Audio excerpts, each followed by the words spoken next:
कथा देई कथा रखिले वर्धित भत्ता प्रदान करी प्रतिश्रुति रखिले सरकार 80 वर्ष ऊर्ध्व वयस्क महिला पुरुष और 80% भिन्नक्षम मानकू 3500 टंका भत्ता प्रदान करा जायछि। नवरंगपुर जिला सदर ठारे वर्धित भत्ता वितरण समारोह जनसेवा दिवस पालित हो जायछि।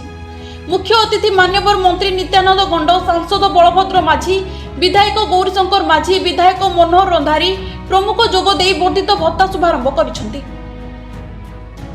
निर्वाचन समय बीजेपी दल जो प्रतिश्रुति देइथिले ताहा आज कार्यकारी होईछि ओ जिल्लार आज 7162 योग्य हिताधिकारी को भत्ता प्रदान करिबारे व्यवस्था रहिछि बोली मंत्री ताको प्रतिक्रिया रे कहिसेंति।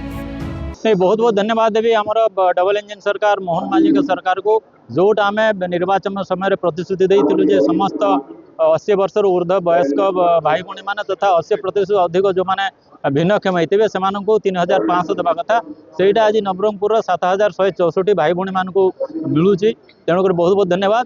आम भारतीय जनता पार्टी निर्वाचन पूर्व जो घोषणा पत्र रे जहाँ जहाँ कही ताहा समस्त जिनस पूरण करी जाऊँ। आज आम सरकार मान्यवर मुख्यमंत्री मोहन चरण माझी सरकार कथा देई आज कथा रखी। नवरंगपुर अनिल प्रभात रिपोर्ट टीम टीवी।